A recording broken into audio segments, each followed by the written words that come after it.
بالله من الشيطان الرجيم.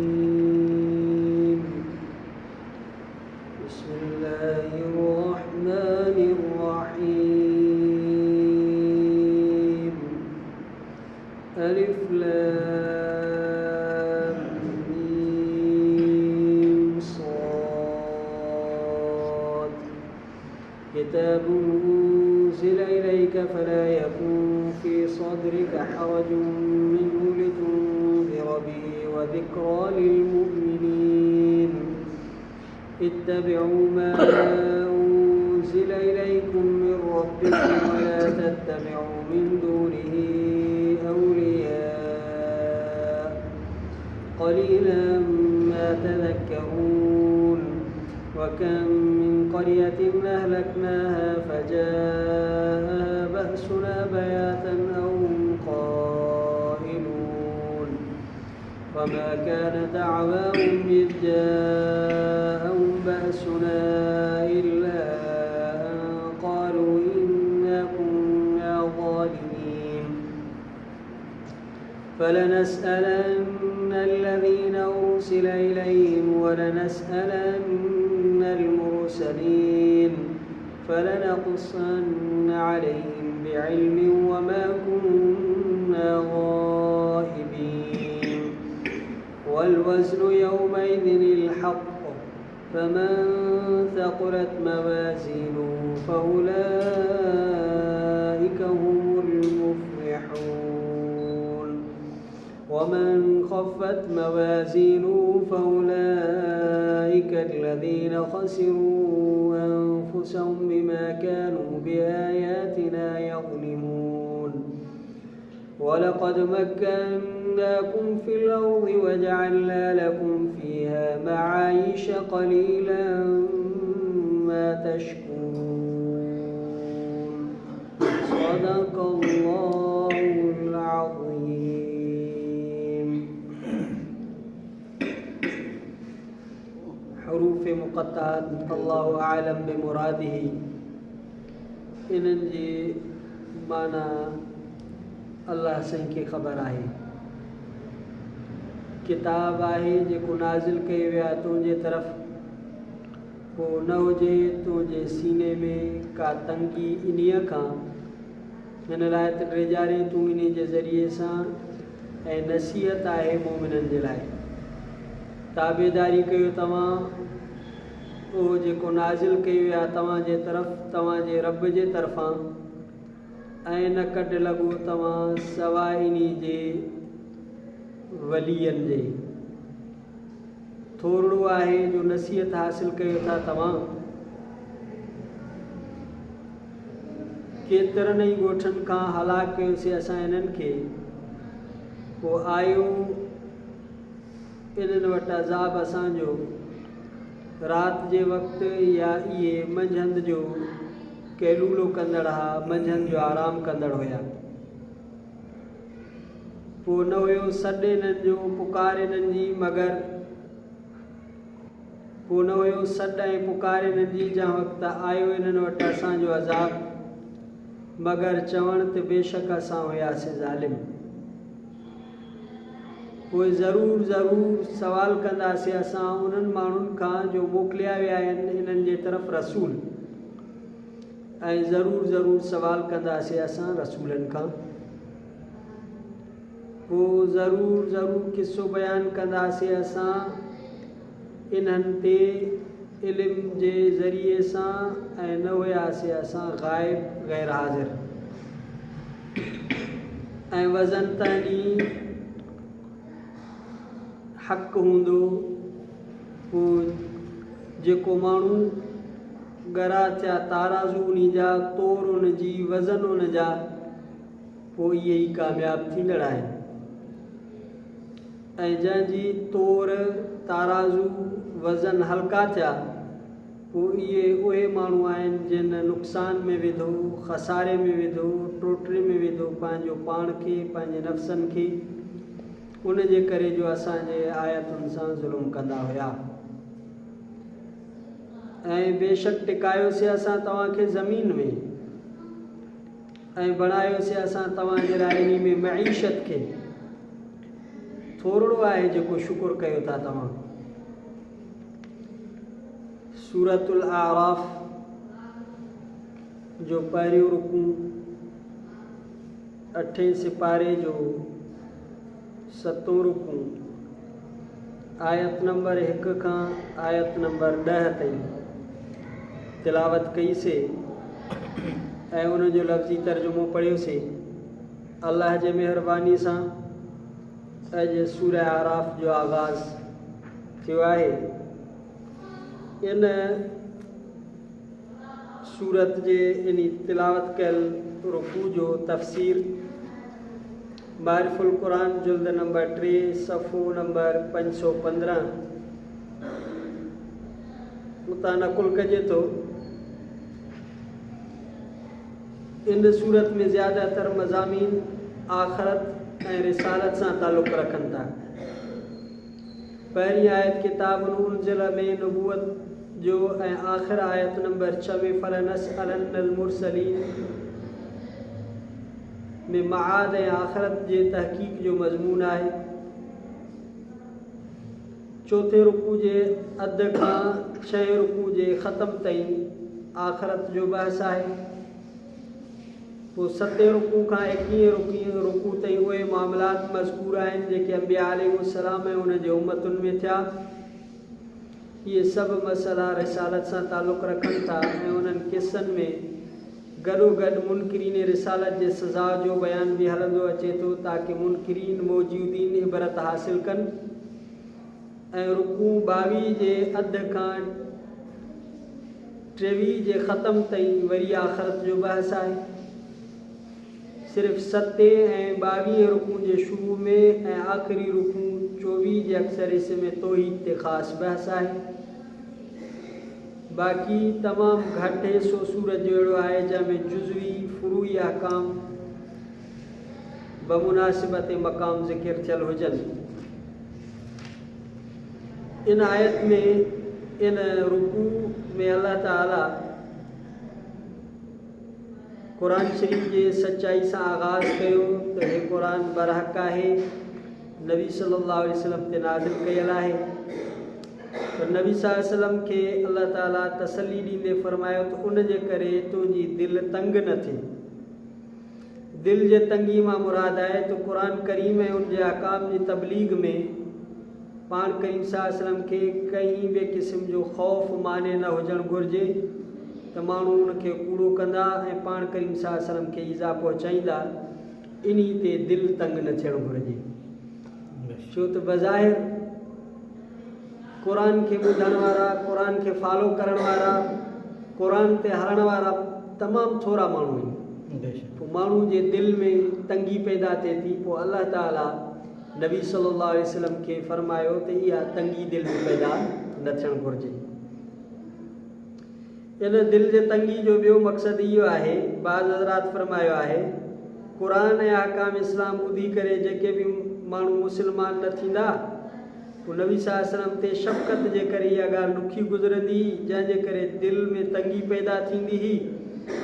पोइ साईं जन खे इहा तसल्ली ॾिनी वई त जेकॾहिं माण्हू मुस्लमान नथा थियनि त इन्हनि जे ईमान ऐं इस्लाम क़बूल न करण जे करे दिलि तंग न थिए। तुंहिंजो फ़र्ज़ मनसबी इहो आहे त तूं इन्हनि ते क़ुरान पुॼा, बसि ज़िमेदारी एतिरी आहे पुॼाइणु। अल्लाह ताला फ़रमायो त क़यामत जॾहिं असां अवामुन्नास खां सवाल कंदासीं त असां तव्हां ने पंहिंजा रसूल मोकिलियासीं, किताब नाज़िल कयासीं, तव्हां उन्हनि सां कहिड़ो मामिलो कयो। ऐं रसूलनि खां पुछा कई वेंदी त पैगाम रिसालत ऐं अहकाम इलाहिया ॾेई करे असां तव्हांखे मोकिलियोसीं, तव्हां पंहिंजी पंहिंजी उम्मतुनि खे पहुचायो या न।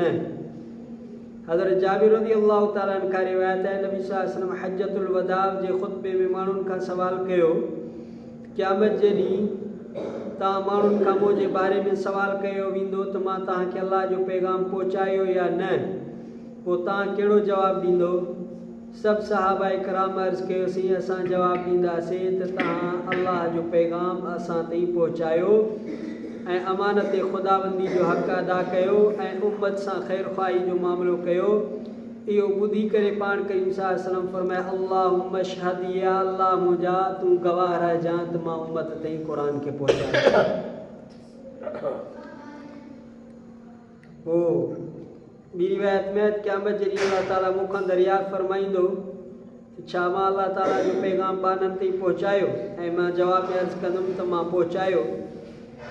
इन लाइ हाणे तव्हां समूरा जो इहतमाम कयो। जेके माण्हू हाज़िर आहिनि उहे ग़ाइबीन ताईं मुंहिंजो पैगाम पहुचाइनि। माना नबी सही जे उन हजतुल वदा में सईदनि जा सवा सिधा शागिर्द सहाबा हुया। सईदनि उन्हनि खे ज़िम्मेदार करार ॾिनो त इहो अल्लाह जो दीन ऐं क़ुर मजीद तव्हांखे बाक़ी उम्मत ताईं पहुचाइणो आहे। माना जंहिंखे अल्लाह इल्मु ॾे उनजी ज़िम्मेदारी आहे त ॿियनि ताईं उहो मुंतकिल करे उन्हनि ताईं पहुचाए। ग़ाइबीन जेको नबी सल्लल्लाहु अलैहि वसल्लम जे ज़माने में मौजूदु न हुया। ऐं इहो क़यामत ते ईंदड़ माण्हुनि ताईं अल्लाह जे हिन क़ुर खे पहुचाइण जो सिलसिलो हलंदो पियो। उन खां पोइ अल्लाह ताला फरमायो तानी वज़न थींदो जा माण्हू जी ताराज़ू ॻरी थी वई, वज़न ॻरा थी विया, उहे माण्हू कामयाबु आहिनि। जंहिंजो हल्को थियो ताराज़ू वज़न उहे नाकाम आहिनि। हाणे वज़न ऐं तौर इन जे मुतालिक़ कुझु थोरो तफ़सीर आहे, उहो पढ़ूं था त भलनि अमलनि जो बि वज़न थींदो ऐं बुरनि अमलनि जो बि वज़न थींदो। पोइ माण्हू इन परेशानी में हूंदा आहिनि त अमलनि जी तौर कीअं थींदी। अमलनि खे त का शक्ल या सूरत कुझु बि कोन्हे, पोइ अमल कीअं थींदी। उनजो जवाब इहो आहे त पहिरियों त मालिकुल मुल्क क़ादिर मुतलक़ हर शइ ते क़ादिर आहे। उन्हनि खे कहिड़ी बि शक्ल ॾे, कीअं बि तोरे, उनखे हर शइ ते कुदरत आहे पहिरियों। ॿियो उनजो जवाब इहो आहे अॼुकल्ह जदीद साइंसी दौर जा मां असां गुज़रूं पिया, न तुरजण वारी शयूं बि तुरजनि थियूं। हवा, उनखे कहिड़ी शक्ल आहे, हवा जा मीटर आहिनि, हवा जा कांटा आहिनि, बुखार आहे, गर्मी आहे, सर्दी आहे, सेंटीग्रेड, इहे बि तुरजनि था। बज़ाहिर इन्हनि खे का शक्ल का कुझु कोन्हे का। इन्ही जदीद आलात अची करे इन खे साबित कयो त आमाल जो वज़न थींदो ऐं तौर उन्हनि जी थींदी। ॿियो हदीस में आहे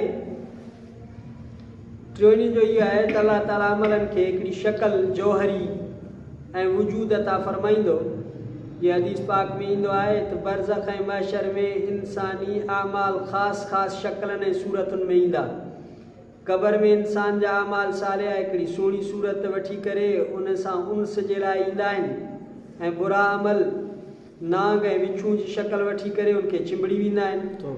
हदीस में इहे ईंदो आहे जा माण्हू माल जी ज़कात अदा न कई, उहो माल हिकिड़े ज़हरीले नांग जी शक्ल में उनजे क़बर में पहुची करे उनखे ॾंगींदो आहे ऐं चवंदो आहे त मां तुंहिंजो माल आहियां, मां तुंहिंजो ख़ज़ानो आहियां, ऐं उनखे पियो ॾंगींदो आहे। अमलनि खे हिकिड़ी शक्ल हूंदी, हिकिड़ी सूरत हूंदी, पोइ त तौर थियण को मसइलो न आहे। मैदान हशर में इंसान जा अमाल सालिहा उनजे लाइ सवारी थी वेंदा। जीअं इहो ॻाल्हि ॿुधी तो जेके माण्हू जा अमल साले हूंदा, सवारी जी शक्ल हूंदी, पोइ उन सवारी ते माण्हू चढ़ी करे मैदान हशर में पुलसिरात वग़ैरह ते उन्हनि पंहिंजे अमलनि जे सवारी ते चढ़ी करे उते पहुचंदो। बहरहाल जंहिंजा वज़न ॻरा थिया, ज़रे बराबरि हुजनि, राई दाणे जे बराबरि हुजनि, केतिरा बि हुजनि, उन जे अमलनि जी तौर थींदी, वज़न तौरबा। हाणे बाक़ी वज़न अमाल जे मुतलिक़ हदीसुनि में अचे थो।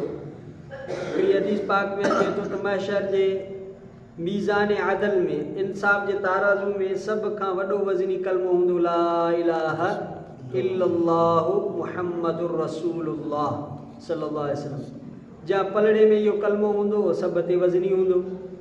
तिरमिज़ी में, इब्न माजा में, इब्न हिब्बान में, बैहक़ी में, हाकिम में। हज़रत अब्दुल्लाह बिन उमर रज़ियल्लाहु तआला खां रिवायत आहे, नबी सल्लल्लाहु अलैहि वसल्लम फरमायो महशर में मुंहिंजे उम्मत जो हिकिड़ो माण्हू ईंदो सॼी मखलूक जे साम्हूं आंदो वेंदो, उन जा 99 नामा आमाल आंदा वेंदा ऐं उन्हनि मां हर नामा आमाल एतिरो डिघो हूंदो जेसि ताणी मुंहिंजी नज़र पहुचंदी ऐं इहे सभई नामा आमाल बुराइनि ऐं गुनाहनि सां भरियल हूंदा। उन माण्हू खां पुछियो वेंदो त हिन नामा आमाल में जेको कुझु लिखियलु आहे उहो सभु सही आहे या नामा आमाल लिखण वारे फ़रिश्तनि तो ते कुझु ज़ुल्म कयो आहे या ख़िलाफ़ वाक़े जेका ॻाल्हि लिखी अथनि उहो इक़रार कंदो ऐं मुंहिंजा परवरदिगार जेको कुझु लिखियलु आहे उहो सभु सही आहे ऐं दिलि में घबराइजी वेंदो त हाणे मुंहिंजी नजात जी छा सूरत थींदी। उन वक़्तु अलाह ताला फ़रमाईंदो त अॼु कहीं ते ज़ुल्म न थींदो। उन तमामु गुनाहनि जे मुक़ाबले में तुंहिंजी हिकिड़ी नेकी जी पर्ची आहे जेका असां वटि मौजूदु आहे, जंहिंमें तुंहिंजो कलमो अशहदु अल्ला इलाहा इल्लल्लाह व अशहदु अन्न मुहम्मदन अब्दुहु व रसूलुहु लिखियलु हूंदो।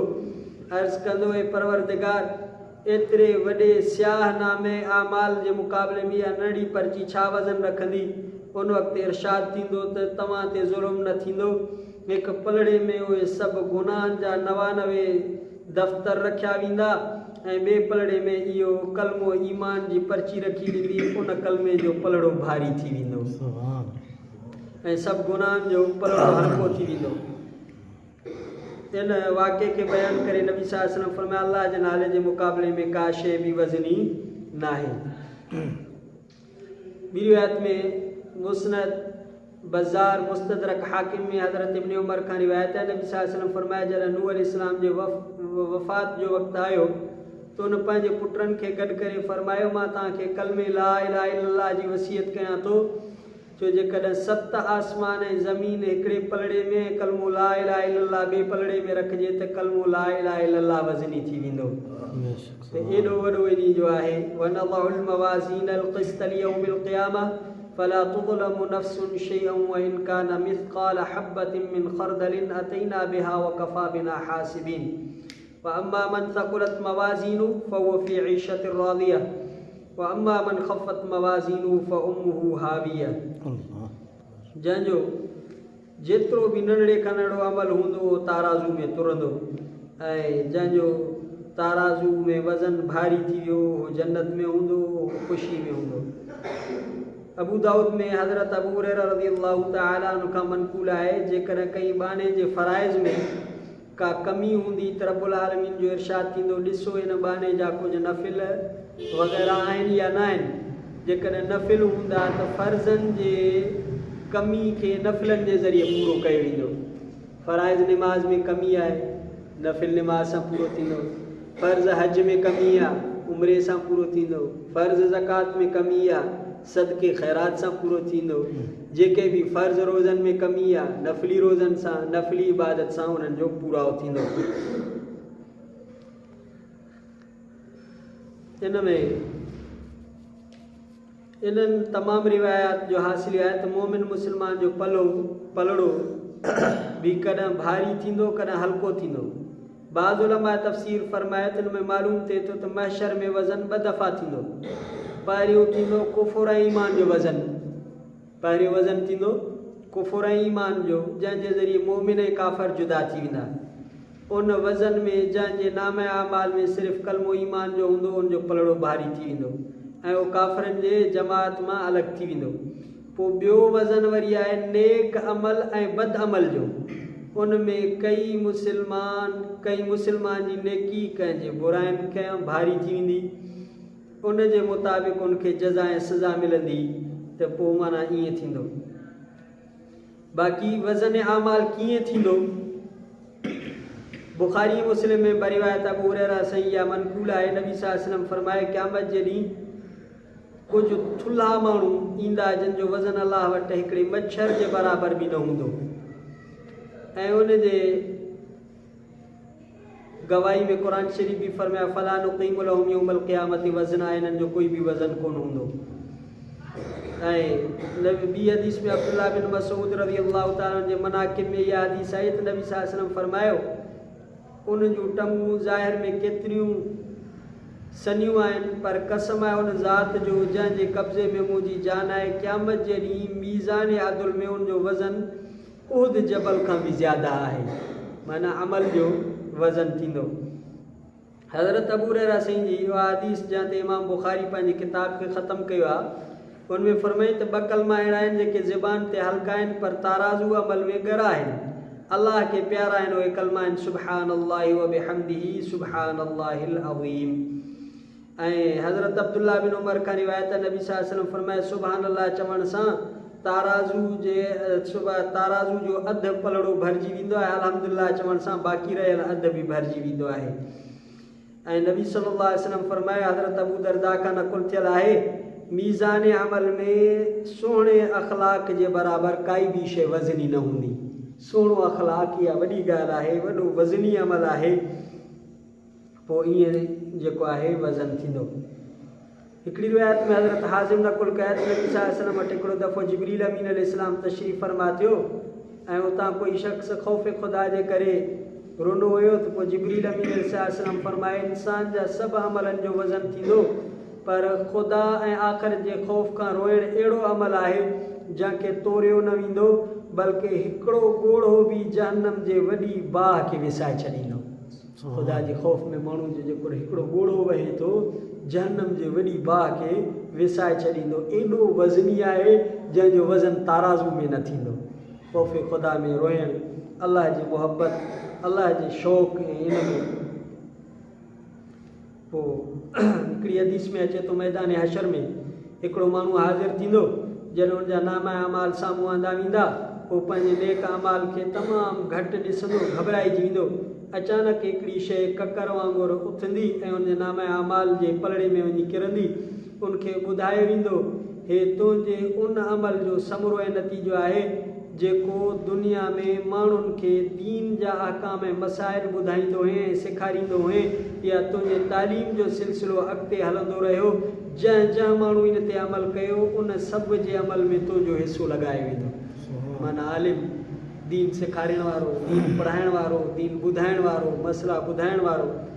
आलिमनि जे लाइ त माना अकाउंट एॾो खुलियल आहे त हिकिड़े माना इन दर्स सां उन्हनि जे अलाए केतिरियूं आइडियूं खुली थी वञनि, त उन्हनि जे अलाए केतिरा अमल उन्हनि जे हिकिड़े दर्स सां थी था वञनि, हिकिड़े मसइले जे ॿुधाइण सां। इन ॿी रिवायत इब्रानी में हज़रत जाबिर रज़ी अल्लाह ताला खां नकुल थियल आहे नबी सल्लल्लाहु अलैहि वसल्लम फरमाए इंसान जे मीज़ान अमल में सभ खां पहिरियों अमल जेको रखियो वेंदो उहो पंहिंजे अहल अयाल ते ख़र्च करण ऐं उन जे ज़रूरियात खे पूरे करण जो नेक अमल हूंदो। पंहिंजे अहल ते, अयाल ते, ज़ाल ते, घर ते, ॿारनि ते ख़र्च करणु वॾो नेकी जो अमल आहे। छो त अॼुकल्ह काफ़ी मुआशिरो बिगड़ियल आहे, जेके माण्हू पंहिंजे घरनि में ॾियण खे बि ऐब सम्झनि था। फज़ूल ख़र्चूं यारी दोस्ती में, संगत साथ में हेॾे होॾे ख़र्च कंदा पर घर में ऐब सम्झंदा। हालांकि पंहिंजे अहल अयाल ते, ॿारनि बचनि ते, ज़ाल ते, घरवारी ते ख़र्च करण इहो नेक अमल आहे ऐं उनजो जेको आहे तौर थींदी। हिकु ॿ हदीसूं पढ़ी पोइ इजाज़त था वठूं। अहिड़ी तरह रिवायत हदीस में इमाम ज़हबी हज़रत इमरान बिन हुसैन खां नकुल कया नबी सल्लल्लाहु अलैहि वसल्लम फरमाया क़यामत जे ॾींहुं उलमा जी मस जंहिंसां उन्हनि इल्म दीन ऐं अहकाम दीन लिखिया आहिनि ऐं शहीदनि जे खून खे रत खे तोड़ियो वेंदो पर उलमा जी मस जो वज़न शहीदनि जे खून जे वज़न खां वधीक थी वेंदो।